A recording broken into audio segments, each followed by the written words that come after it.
رب العزت نے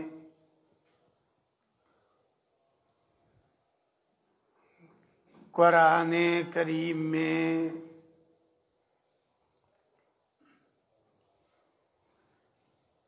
اور امام الانبیاء جناب محمد الرسول اللہ صلی اللہ علیہ وسلم نے اپنی حدیث اور سنت میں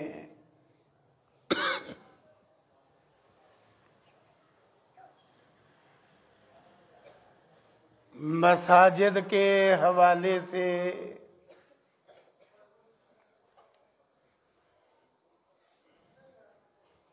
بہت سارے انتہائی اہم احکام و مسائل ذکر فرمائے ہیں۔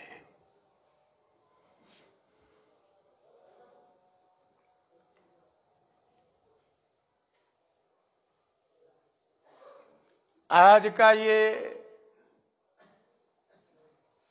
خطبہ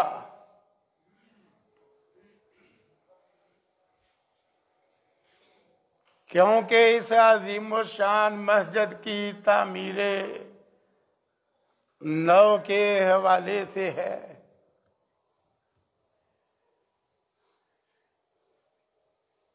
اس لیے مساجد کے حوالے سے گفتگو کا انتخاب کیا گیا ہے۔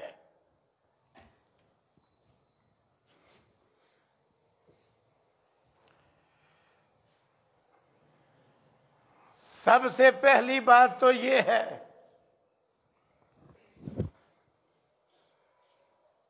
کہ دین اسلام میں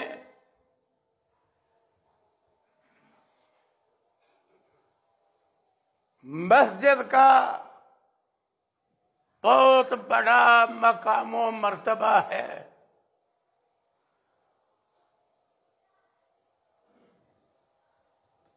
یوں سمجھیے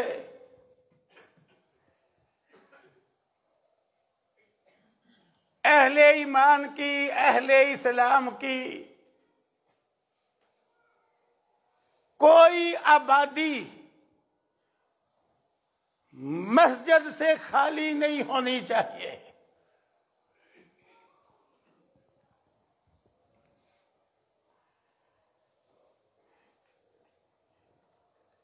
آج کتنے اہل اسلام کے علاقے ہیں، 200 گھر، 300 گھر، ایسی آبادیاں موجود ہیں پر کوئی مسجد نہیں۔ امام الانبیاء جناب محمد الرسول اللہ صلی اللہ علیہ وسلم کا اسوہ کیا ہے؟ صحیح البخاری اٹھائیے، آپ جب ہجرت فرما کے مدینہ منورہ تشریف لائے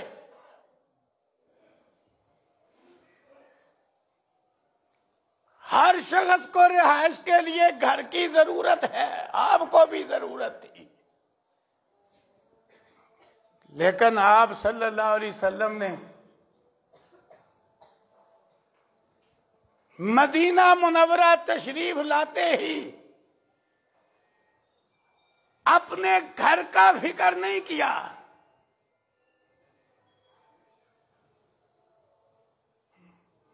بلکہ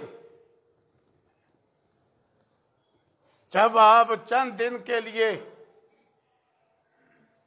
مدینے کی ابھی بیرونی آبادی میں ٹھہرے تو وہاں بھی آپ نے مسجد قباء تعمیر کروا دی۔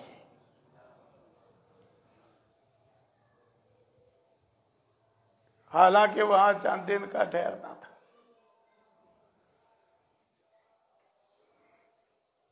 پھر جہاں آپ صلی اللہ علیہ وسلم کے مستقل ٹھہرنے کا ارادہ بنا شہر میں، تو وہاں بھی آپ نے اپنے گھر سے پہلے مسجد کا فکر کیا۔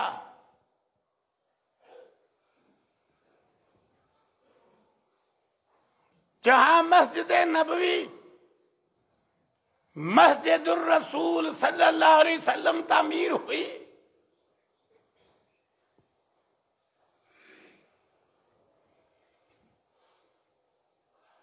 وہ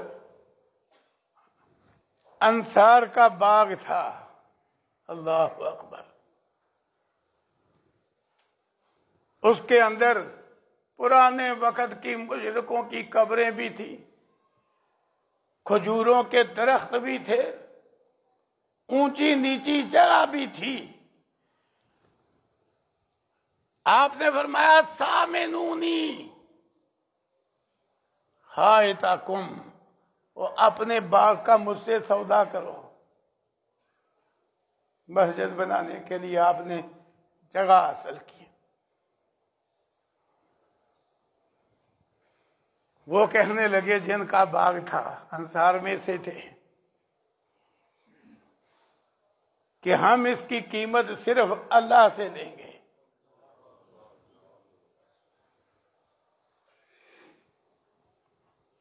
ان کے جذبات اگرچہ اپنی جگہ تھے، لیکن رسول اللہ صلی اللہ علیہ وسلم نے جو باغ کے مالکوں کی حالت دیکھی تو آپ نے بلا معاوضہ جگہ لینا گوارا نہیں کیا، آپ نے قیمت ادا کی۔ اللہ اکبر۔ بہرحال وہ جگہ پھر برابر کی گئی، پرانی مشرکوں کی قبریں تھیں وہ گھیر دی گئی، برابر کر دی گئی، اونچی نیچی جگہ بھی برابر کر دی گئی، کھجوروں کے سارے درخت گھیر دیے گئے۔ جو کھجوروں کے درخت تھے وہ قبلہ والی دیوار کی جگہ پر کھڑے کیے گئے، ان کے تنے بڑے بڑے پتھروں کے ذریعے دیواریں بنائی گئی کہ پتھر ہی ایک دوسرے کے اوپر رکھ کر۔ صحیح البخاری میں یہ ساری تفصیل موجود ہے۔ خود رسول اللہ صلی اللہ علیہ وسلم پتھر اٹھا اٹھا کے لا رہے ہیں اور کہہ رہے ہیں اللہم لا عیش الا عیش الآخرہ فاغفر للانصار والمہاجرہ، یا اللہ عیش صرف آخرت کا عیش ہے، تو انصار کو بھی بخش دے، مہاجروں کو بھی معاف کر دے۔ آپ بھی تعمیر میں شامل ہیں، مسجد کی یہ شان ہے دین اسلام میں۔ تو بہرحال آپ نے رہائش کی فکر بعد میں کی، پہلے مسجد تعمیر ہوئی۔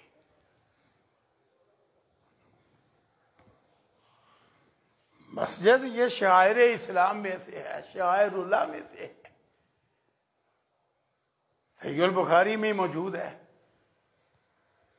کہ مسجد اہل اسلام کے لیے کتنی ضروری ہے کہ جہاں اہل اسلام ہے وہاں مسجد ہو، جہاں اذان کہی جائے اور لوگ اکٹھے ہو کے نماز باجماعت ادا کریں۔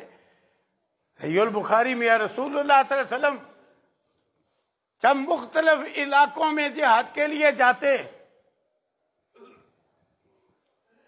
تو آپ رات کے وقت پچھلے پیر علاقے کے قریب پڑاؤ ڈالتے، کئی علاقوں کا علم نہیں ہوتا تھا، آپ قریب پڑاؤ ڈالتے، فجر کا وقت ہوتا، صبح صادق طلوع ہوتی، آپ کان کھڑے کرتے، اگر علاقے سے اذان کی آواز آ جاتی آپ حملہ نہیں کرتے تھے کہ یہ تو مسلمانوں کی بستی ہے۔ یہ علامت ہے اہل اسلام، مسجد اور وہاں اذان اور باجماعت نماز، یہ پہچان ہے، اتنی ضروری ہے مسجد دین اسلام میں۔ رسول اللہ صلی اللہ علیہ وسلم نے حکم بھی جاری فرمایا، امر رسول اللہ صلی اللہ علیہ وسلم ببناء المساجد فی الدور وان تنظف وتطیب۔ سنن کے اندر یہ حدیث موجود ہے، رسول اللہ صلی اللہ علیہ وسلم نے ہر آبادی میں، محلے میں، کالونی میں مسجدیں بنانے کا حکم دیا، اور یہ بھی حکم دیا کہ انہیں صاف ستھرا رکھا جائے اور خوشبو لگا کے رکھا جائے،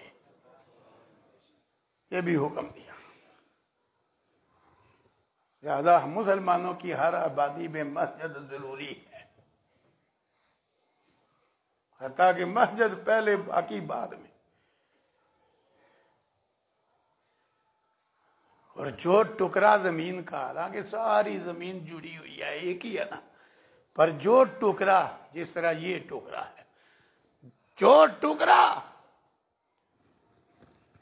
مسجد کے لیے خاص کر لیا جائے کہ یہ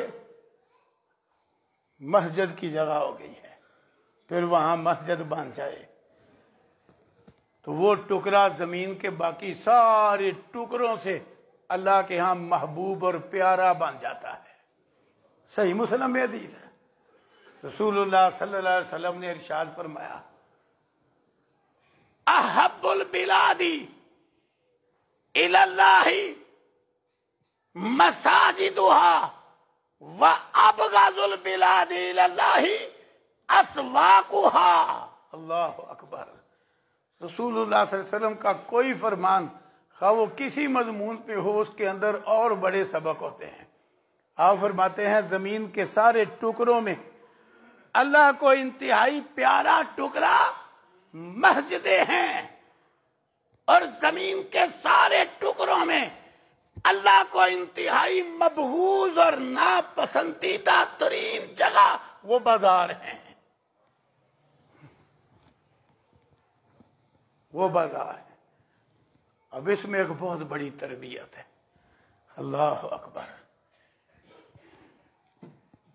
بہت بڑی تربیت ہے۔ ایک تربیت تو یہ کہ دیکھو مسجد میں کیا ہوتا ہے، مسجد میں انسان کی دینی ضرورت پوری ہوتی ہے،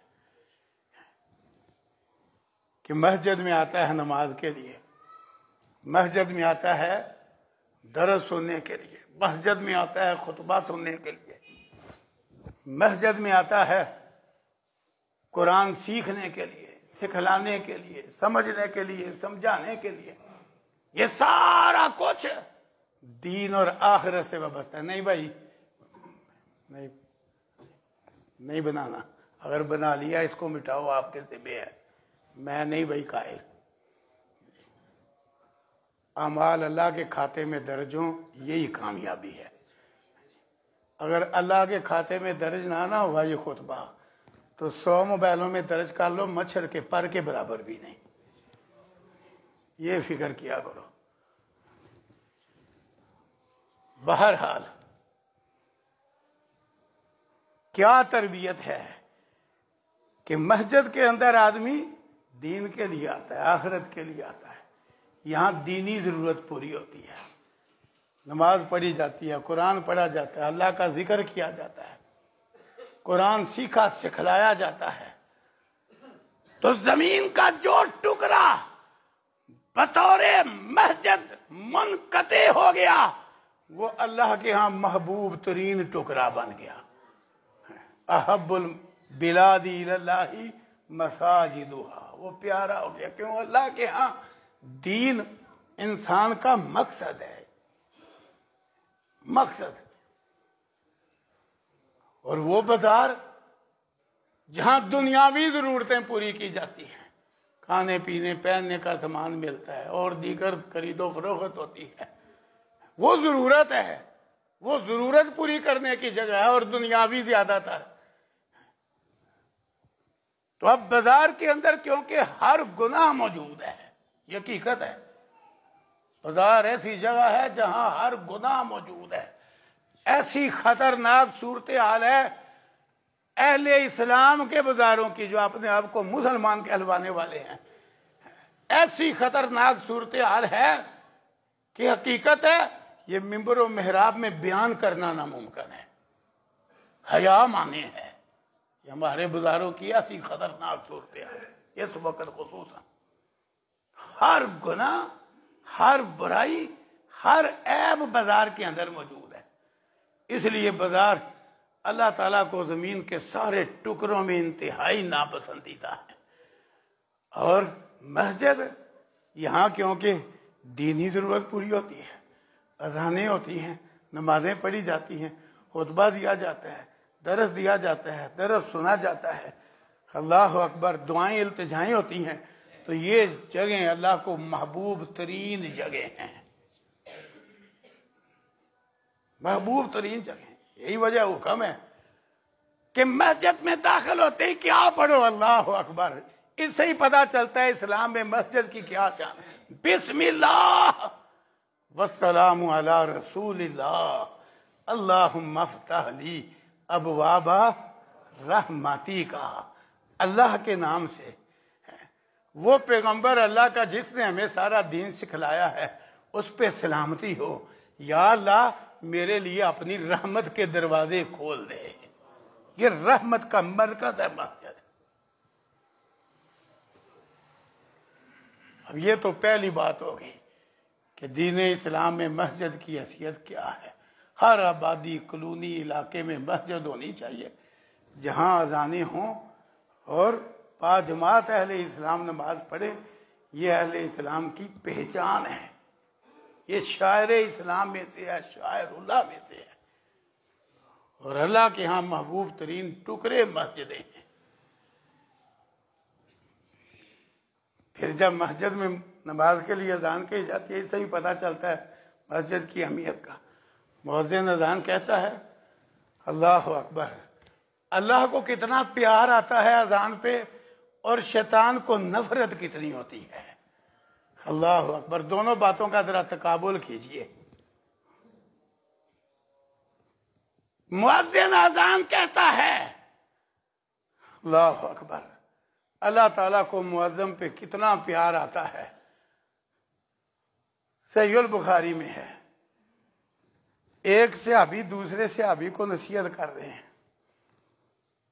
وہ دوسرے صحابی بکریاں پسند کرتے تھے، اور کئی دفعہ وہ بکریاں لے کر باہر کھلے علاقے میں ہی رہتے ہیں، اور دن اکثر بکریوں والوں کو باہر بکریاں چرانے کے لیے گزارنی پڑتا ہے، آبادی کوئی نہیں ہوتی۔ کہتے ہیں مجھے پتہ ہے تجھے بکریاں پسند ہیں، اور تو بکریاں لے کے باہر نکل جاتا ہے آبادی سے۔ رسول اللہ صلی اللہ علیہ وسلم کا حکم ہے نا کہ آدمی باہر بھی ہو نا، اکیلے ہی ہو تو نماز کا وقت ہو تو اذان کہے۔ تو آپ صحابی دوسرے صحابی کو نصیحت کر رہے ہیں کہ جب تو اپنی کھلی جگہ میں ہو اور نماز کا وقت اور تو اذان کہے، تو ہوتا ہی ہے نا، آدمی سمجھتا میں اکیلے ہی ہوں تو اونچی اذان کہنے کی کیا ضرورت ہے۔ کہا نہیں، تو اکیلا بھی ہو، جب تو اپنے کھلے علاقے میں اذان کہے تو آواز اونچی کر۔ کیوں اونچی کر؟ کہ رسول اللہ صلی اللہ علیہ وسلم نے فرمایا مؤذن کی آواز کوئی جن، کوئی انسان، کوئی فرشتہ، کوئی جاندار، کوئی بے جان، حتیٰ کہ آپ نے فرمایا درخت تک جو سنتے ہیں نا، جہاں جہاں تک اس کی آواز پہنچتی ہے وہ سارے کل قیامت کے دن اس کے حق میں گواہی دیں گے۔ اب دیکھو اذان پر اللہ کو کتنا پیار آتا ہے کہ اتنی شان بنا دی اذان کی، اتنی شان۔ اب سارے بندے تو اذان نہیں کہہ سکتے، لیکن جواب تو سارے دے سکتے ہیں نا۔ وہ جواب کی شکل میں اذان کی فضیلت حاصل کر سکتے ہیں، وہ جواب دیں، اس کی اپنی فضیلت ہے، بات لمبی ہو جائے گی۔ وہ جواب دے کر اذان کی فضیلت حاصل کر دیں۔ بہرحال مؤذن کی اپنی شان ہے۔ اب اللہ کو تو مؤذن پہ اتنا پیار آتا ہے۔ ایک مؤذن نے اذان کہی، رسول اللہ صلی اللہ علیہ وسلم نے کان لگایا ہوا تھا، جہاد کے لیے پڑاؤ ڈالا ہوا تھا علاقے میں کہ اذان کی آواز آتی ہے کہ نہیں، تو آواز آ گئی۔ وہ اذان کے کلمات کہتا گیا، رسول اللہ صلی اللہ علیہ وسلم جہاں جواب دیتے ہیں وہاں آپ نے چند بڑی پیاری باتیں ارشاد فرمائیں۔ اس نے ابتدائی بول بولے تو آپ نے فرمایا تو فطرت پر ہے۔ اس نے پھر بول بولے اذان کے، آپ نے فرمایا تو جہنم سے آزاد ہو گیا ہے۔ اللہ اکبر، اس انداز میں بھی اذان کی فضیلت سمجھائی۔ بہرحال اذان پہ اللہ کو پیار کتنا آتا ہے اور شیطان کو نفرت کتنی ہے. رسول اللہ صلی اللہ علیہ وسلم، یہ بھی صحیح البخاری میں ہے کہ جب مؤذن اذان کہتا ہے شیطان آسمان اور زمین کے درمیان وہاں بھاگ جاتا ہے اور اس کی ہوا نکل رہی ہوتی ہے. کہاں بھاگ جاتا ہے؟ جہاں اس کو آواز سنائی نہ دے.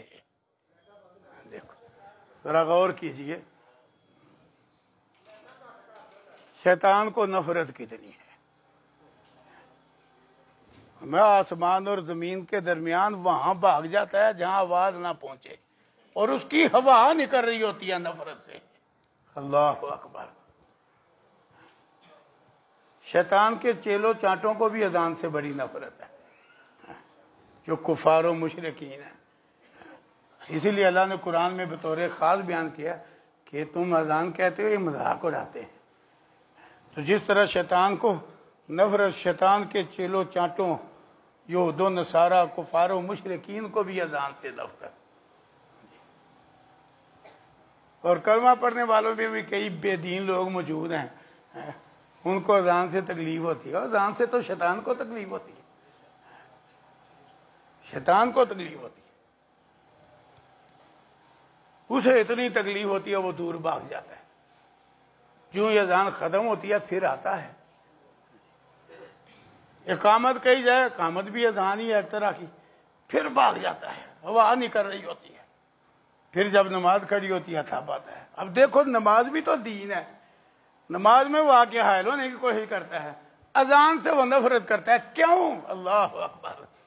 اذان پورے دین کا خلاصہ ہے اور اذان دین کی دعوت ہے. سمجھو یہ اسلام کا شعار ہے کہ روزانہ 5 بار اہل اسلام اپنی مساجد میں اسلام کی دعوت دیتے ہیں.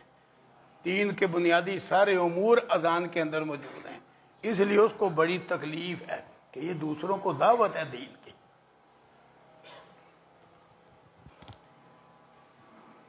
تو دین اسلام میں مساجد کا پھر ان میں گونجنے والی اذانوں کا بڑا مقام ہے, بڑا مرتبہ ہے, بڑی اہمیت ہے, بڑی شان ہے. مساجد کے حوالے سے قرآن و سنت میں جو ہماری رہنمائی کی گئی ہے اس میں ایک بات یہ بھی ہے کہ مساجد یہ صرف اللہ کی عبادت کے لیے ہیں بس. سورہ جن پڑھیے کیا فرماتے ہیں اللہ وَأَنَّ الْمَسَاجِدَ لِلَّهِ. مسجدیں صرف اللہ کے لیے ہیں اور کسی کی عبادت کے لیے اور کسی کو پکارنے کے لیے مسجدیں نہیں. مسجدیں صرف اللہ کے لیے ہیں. معلوم ہوا مسجد صرف اللہ کی عبادت کی جگہ ہے بس. یہ مسجد کا سب سے بڑا حق ہے. اگر مسجد میں آ کے غیر اللہ کو پکارے, آج لوگوں نے غیر اللہ کو پکارنے کی تحریریں اور مسجدیں ان کے ممبروں محرابوں پہ لکھ دی. اللہ تعالیٰ ارشاد فرما رہے ہیں وَأَنَّ الْمَسَاجِدَ لِلَّهِ. مسجدیں صرف اللہ کے لیے ہیں, مطلب ہے صرف اللہ کی عبادت کے لیے ہیں. کیونکہ عبادت صرف اللہ کا حق ہے تو مسجد عبادت کی جگہ ہے, نماز پڑھنے کی جگہ ہے, تو یہ صرف اللہ ہی کے لیے ہے, کسی اور کی عبادت کے لیے نہیں. لیکن دیکھ لو امت مسلمہ پہ یہ جو زوال آیا ہوا ہے اس کے اسباب میں ایک بڑا سبب یہ ہے کہ وہ توحید کے مراکز مسجدیں وہاں لوگوں نے شرک کے دروازے کھول دیے. غیر اللہ کو پوجا جا رہا ہے, غیر اللہ کو پکارا جا رہا ہے. حتیٰ کہ بہت ساری جگہیں ایسی دیکھنے کو آتی ہیں کہ مسجد اور قبر مزار ساتھ ساتھ ہے. مسجد میں اذان ہوئی ہے 8-10 نمازی بھی نہیں اور دربار وہ سینکڑوں افراد سے بھرا پڑا ہے. وہ سینکڑوں افراد سے بڑا. یہ بہت بڑا سبب ہے امت مسلمہ کے زوال کا، یہ توحید میں کچا ہو جانا، شرک کی دلدل میں پھنس جانا. ایک ایک مسجد اس بات کی دلیل ہے، عبادت صرف اللہ کی، اور مسجدیں صرف اللہ کی عبادت کے لیے اور کسی کی عبادت کے لیے نہیں. وَأَنَّ الْمَسَاجِدَ لِلَّهِ. کیوں؟ عبادت کی جتنی شکلیں ہیں، وہ قیام ہے، رکوع ہے، سجدہ ہے، وہ دعا مناجات ہے، وہ نظر نیاز ہے، ساری شکلیں عبادت کی صرف اللہ کا حق ہیں اور کسی کا نہیں. لہذا مسجدیں صرف اللہ کے لیے. وَأَنَّ الْمَسَاجِدَ لِلَّهِ. اب مسجدوں میں غیر اللہ کو پکارا جائے، اللہ اکبر، تو پھر اللہ کی طرف سے مدد کیسے آئے، رحمت کا نزول کیسے ہو؟ اب توحید والی مسجدیں تو تھوڑی رہ گئی ہیں، زیادہ تر مسجدوں کے اندر اب غیر اللہ کو پکارا جا رہا ہے. حتیٰ کہ ایک طرف نماز میں کہتے ہیں ایاک نعبد و ایاک نستعین، اور دوسری طرف سلام پھیرتے کہتے ہیں امداد کن امداد کن، از رنجو غم آزاد کن، در دین دنیا شاد کن یا شیخ عبد القادرہ. اور اتنا عقیدہ بگڑ گیا، اللہ کو پکارنے کے لیے وسیلہ مثالیں دیتے ہیں. چھت پہ چڑھنا ہو تو سیڑھی چاہیے، گورنر کو ملنا ہو تو اس کے پرسنل سیکرٹری کو ملنا پڑے گا، مثالیں دیتے ہیں. اللہ کو پکارنے کے لیے وسیلے کی ضرورت ہے، اور وہ اللہ نحن اقرب الیہ من حبل الورید، جس کی شان یہ ہے کہ وہ کہتے ہیں ہم تو تمہاری رگے جان سے بھی زیادہ قریب ہیں. اللہ اکبر. اس کے لیے وسیلے کی ضرورت ہے. جو ہمیشہ سے زندہ ہمیشہ زندہ رہے گا، اس کے لیے وسیلے کی ضرورت ہے. وہ جو فوت شدہ ہے، منو مٹی کے نیچے ہے، تیسرے چوتھے ملک میں ہے، اس کو پکارنے کے لیے کوئی وسیلے کی ضرورت نہیں، سیدھے یا شیخ عبد القادرہ. انا للہ و انا الیہ راجعون. یہ امت مسلمہ پر زوال آنے کی اسباب میں سے ہے. کیوں؟ اللہ تعالیٰ نے اہل ایمان کی جو مدد کا وعدہ کیا ہے، اس وعدے میں پہلی شرطی توحید ہے. پڑھو قرآن، جہاں بھی اللہ نے فرمایا ہے نا کہ ہم کافروں کے دلوں میں تمہارا رعب ڈالیں گے، وہاں اللہ نے یہ وجہ بیان کی ہے کہ کیوں رعب ڈالیں گے، کہ کافر شرک کرتے ہیں. تو جب کلمہ پڑھنے والا بھی شرک کرے تو رعب کیسے پڑے گا جی؟ وہ فرق ہی مٹ گیا. اللہ نے شرط طے کی تھی، تو کلمہ پڑھنے والوں میں شرک آ گیا، مدد روک گئی مدد. تو بہرحال مسجدوں کے حوالے سے یہ بھی ضابطہ قرآن کریم میں ہے، وَأَنَّ الْمَسَاجِدَ لِلَّهِ، کہ مسجدیں صرف اللہ کے لیے ہیں. فَلَا تَدْعُوا مَعَ اللَّهِ أَحَدًا، اللہ کے ساتھ اور کسی کو بھی نہ پکارو، نہ کسی انسان کو، نہ جن کو، نہ فوت شدہ کو، نہ زندہ کو، نہ کسی درخت کو، نہ پتھر کو، نہ نبی کو، نہ ولی کو، کسی کو. وَلَا تَدْعُوا مَعَ اللَّهِ أَحَدًا، اللہ کے ساتھ کسی کو بھی نہ پکارو. کیوں؟ مسجد صرف اللہ کے لیے ہے، کہ یہ عبادت کی جگہ ہے اور عبادت اللہ کا حق ہے بس. تو مسجدوں میں غیر اللہ کو پکارا جائے. عام مسجدیں تو عام مسجدیں ہیں. اللہ اکبر. میں نے آنکھوں سے دیکھا اور کانوں سے سنا، اللہ نے عمرے کی توفیق بخشی، ملتزم پہ چمٹ کے جہاں دعائیں کی جاتی ہیں، میرے ساتھ ایک بندہ کھڑا ہے، سینہ بیت اللہ کو لگایا ہوا ہے جو اللہ کا گھر ہے، لیکن اس نے جتنی دیر سینہ لگا کے جتنی دعائیں کی ہیں، اس نے ایک بار بھی اللہ کو نہیں پکارا.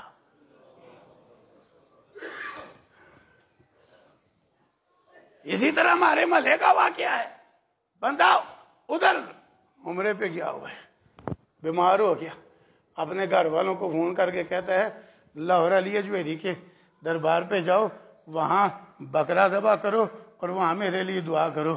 خود مکے میں ہے، بیت اللہ کے دامن میں ہے. ہائے ہائے ہائے.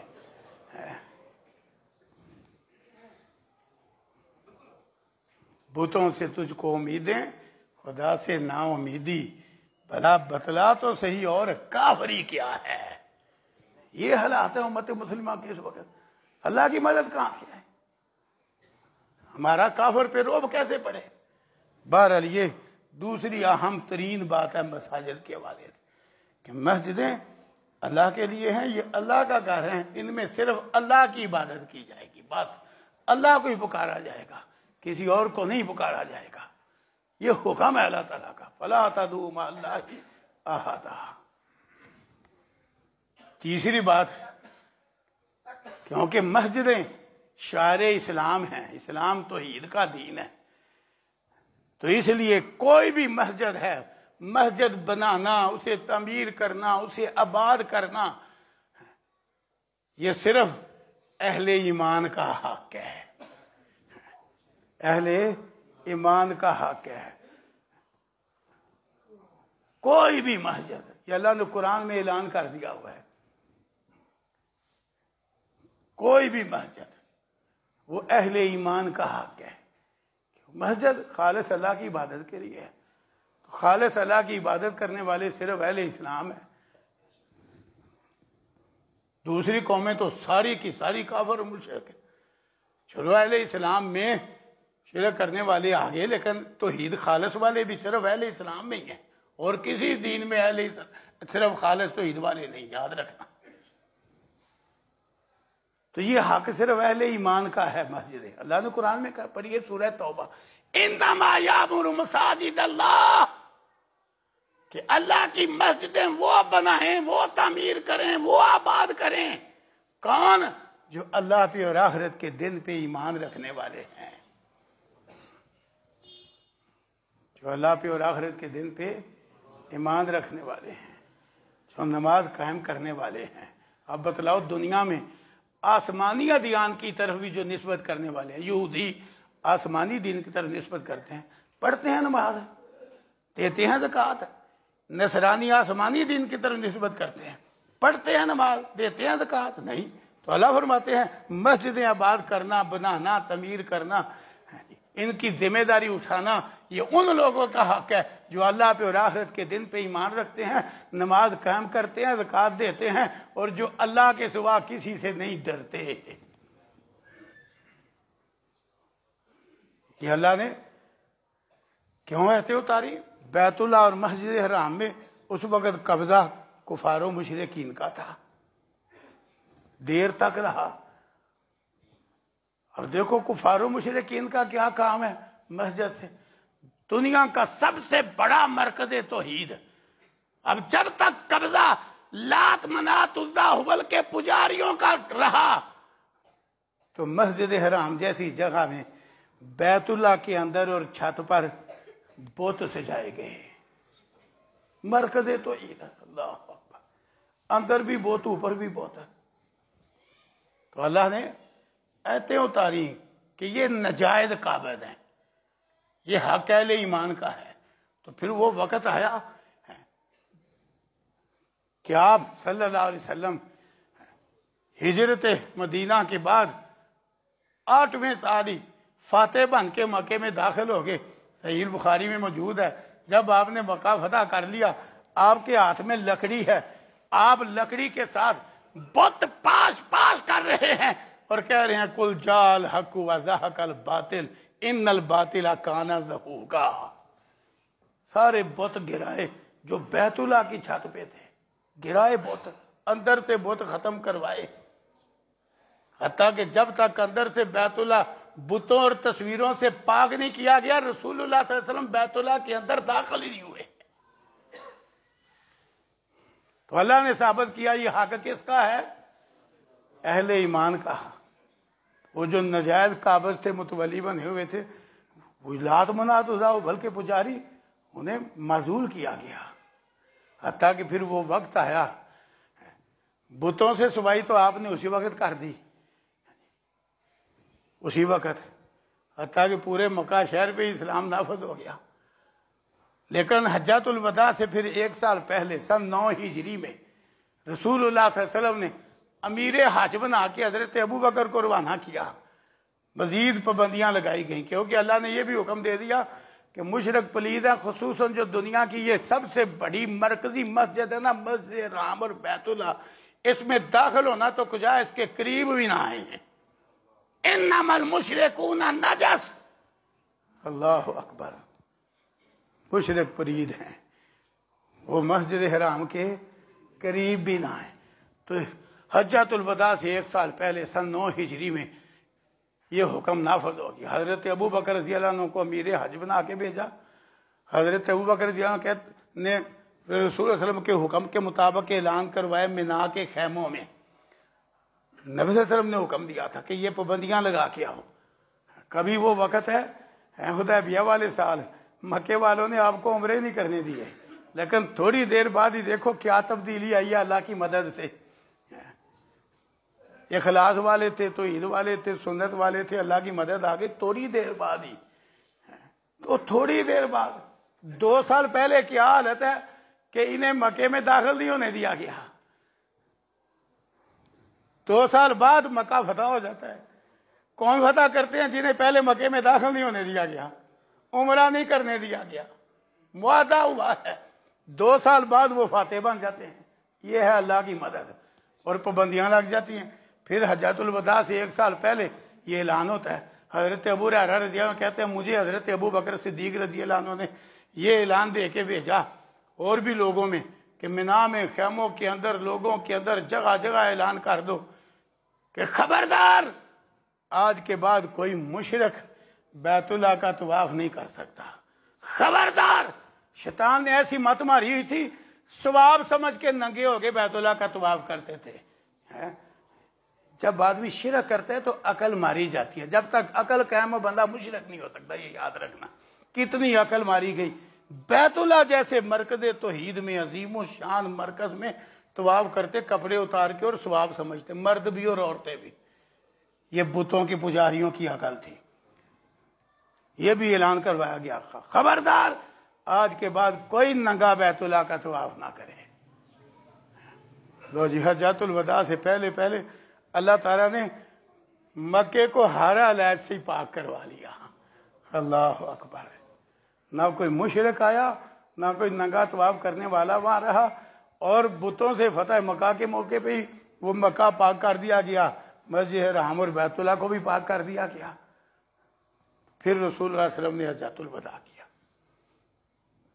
تو بہرحال مساجد پہ حق کس کا ہے؟ اہل ایمان کا، اہل اسلام کا۔ یہ اللہ نے ضابطہ بیان کیا ہے۔ یہی وجہ ہے کہ رسول اللہ صلی اللہ علیہ وسلم کو اگرچہ اور مقاصد بھی ہیں، بطور قبلہ بیت المقدس کا حکم دیا گیا، یہ ثابت کرنے کے لیے کہ یہ بیت المقدس مسجد اقصی اب اہل ایمان کا حق ہے اور کسی کا نہیں۔ پھر معراج جب آپ کو یہ شرف بخشا گیا، سیر تو سر آسمانوں کی تھی، لیکن مسجد حرام سے مسجد اقصی تک کی زمینی سیر بھی کروائی گئی، اور مسجد اقصی کے اندر صحیح مسلم کی حدیث میں موجود ہے، مسجد اقصی کے اندر امامت کا شرف کس کو حاصل ہوا؟ رسول اللہ صلی اللہ علیہ وسلم کو۔ لہذا اس وقت دنیا میں جتنی مسجدیں ہیں وہ کن کا حق ہیں؟ اہل ایمان کا، اہل توحید کا۔ آج یہودی کس منہ سے اس پر قبضہ چاہتے ہیں، اور اس پر قبضے کی خاطر کس منہ سے فلسطینیوں پہ ظلم کر رہے ہیں، یہ ان کا ایک تو حق ہی نہیں۔ دوسرا، جب پیغمبر حضرت موسیٰ علیہ السلام موجود تھے، اللہ کا حکم موسیٰ علیہ السلام نے سنایا تھا، اس وقت بھی دوسری کافر قوموں کے قبضے میں بیت المقدس تھا، دوسری کافر قوموں کے قبضے میں۔ تو اللہ نے موسیٰ علیہ السلام پہ وحی کی۔ اس وقت جو مسلمان تھے وہی تھے جو موسیٰ علیہ السلام کے پیروکار تھے، کیونکہ ہر دور میں جو نبی کے صحیح پیروکار ہیں وہ مسلمان ہی ہوئے ہیں، ان کا نام مسلمان ہی رہا ہے۔ یہ یہودی نام، نصرانی نام بعد میں چلا ہے، مسلمان تھے۔ تو اللہ نے حکم دیا قبضہ چھڑاؤ۔ اللہ نے وعدہ کیا ساتھ، دیکھو کہ اگر تم اس شہر میں داخل ہوگے اللہ کی مدد آئے گی اور غلبہ تمہارا ہی ہوگا۔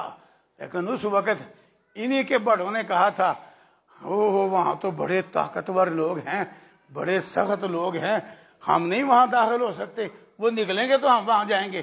حتیٰ کہ جب موسیٰ علیہ السلام نے اصرار کیا تو کہنے لگے اے موسیٰ تجھے جہاد کا شوق ہے نا تو جا، تیرا رب جائے، جا کے کرو جہاد، ہم تو ادھر بیٹھے ہوئے ہیں۔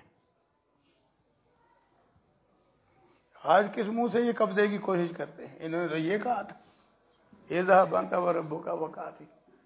تو بہرحال مساجد کے حوالے سے یہ احکام و مسائل بھی قرآن و سنت میں موجود ہیں کہ ساری مسجدیں وہ زمین کے کسی خطے میں بھی ہوں، انہیں بنانا، انہیں آباد کرنا، ان کی رونق بدھنا، یہ کن کا حق ہے؟ اہل ایمان کا، اہل اسلام کا، اہل توحید کا یہ حق ہے۔ لہذا قبلہ اول ہو یا قبلہ ثانی ہو، حق کن کا ہے؟ اہل اسلام کا۔ لہذا مسجد اقصی بیت المقدس یہ حق کن کا ہے؟ اہل اسلام کا، کیونکہ مسجد اللہ کی عبادت کی جائے تو یہ اہل اسلام کا حق ہے۔ مسجد نماز کے لیے ہے اور نماز صرف اہل اسلام پڑھتے ہیں۔ مسجد اذان کے لیے ہے، اذان صرف اہل اسلام کہتے ہیں، باقی ساری کافر قومیں، یہودی، نصرانی، مجوسی، ہندو، سکھ، وہ سارے تو نہ نماز پڑھتے ہیں نہ اذان کہتے ہیں، بلکہ اذان اور نماز کا مذاق اڑاتے ہیں۔ بلکہ بہت سارے یہ یہودی اور ہندو بہت سارے علاقوں میں نماز پڑھنے والوں پہ وہ گولیوں اور بموں کی بچھار کرتے ہیں۔ تو ان کا کیا حق ہے مسجد اقصی پہ، بیت المقدس؟ اللہ اکبر۔ پھر مساجد کے حوالے سے چوتھی بات جو قرآن و سنت میں ہے، اور پھر بات سمیٹتے ہیں۔ چوتھی بات، ایک مومن و مسلم کا مسجد کے ساتھ تعلق کیسا ہونا چاہیے؟ اللہ اکبر۔ یہ اب لمحہ فکریہ ہے کہ مسجدیں شاعر اسلام ہیں، مسجدیں ایک اللہ کی عبادت کے لیے ہیں، اور مسجدوں پہ حق بھی اہل اسلام کا ہے۔ یہ تین باتیں ہو گئیں۔ پہلی بات ہوئی مسجدوں کی اہمیت کہ ہر آبادی میں جہاں مسلمان ہیں مسجد ہونی چاہیے۔ دوسری بات تفصیل سے ہوئی کہ مسجدیں صرف اللہ کی عبادت کے لیے ہیں۔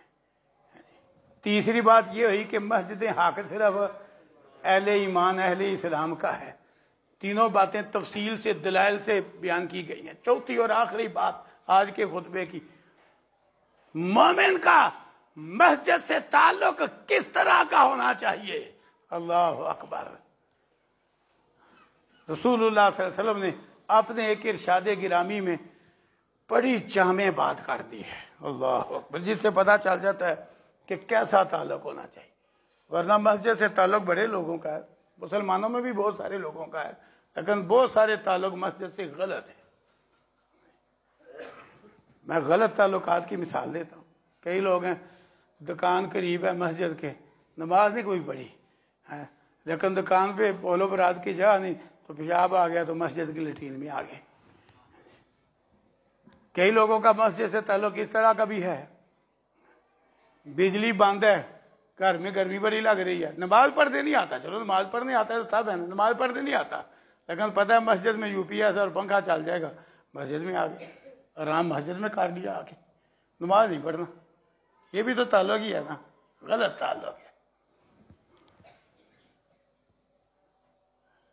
لائٹ لمبی بند ہو گئی، گھر میں ٹینکی بھی خالی ہو گئی، پانی بھی نہیں، موٹر بھی نہیں آ رہی، تو کیا ہو گیا؟ سارے لوگوں کا رخ مسجد کی طرف ہو گیا۔ خواہ نمازیوں کے لیے پانی بچے نہ بچے، وہ سارے کہنے بھر بھر کے مسجد سے پانی لے جاتے ہیں۔ کیا یہ ایسا ہوتا ہے کہ نہیں؟ یہ بھی تعلق غلط ہے۔ نماز پڑھتا نہیں، پانی نہ ملے تو مسجد میں آ جاتا ہے، مسجد کی ٹینکی خالی کرتا ہے، نمازی بیچارے منہ دیکھتے رہتے ہیں کہ پانی کدھر گیا۔ پھر کتنے سارے لوگ ہیں وہ کوشش کرتے ہیں، وہ تعمیر سے ان کا تعلق ہے، وہ کوشش کرتے ہیں کہ کام مسجد کا ملے، ہم مسجد تعمیر کریں، پر وہ مسجد میں تعمیر کرتے ہوئے بھی نماز کو نہیں پڑھتے۔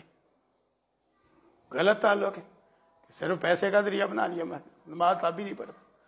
کتنے لوگ ہیں جہاں مرضی وہ ریڈی چلا رہے ہوتے ہیں، دیکھا مسجد میں نماز ختم ہونے والی ہے تو نمازی نکلیں گے تو ہم آواز لگائیں گے تو تشہیر ہو جائے گی، ہاں جی، کہ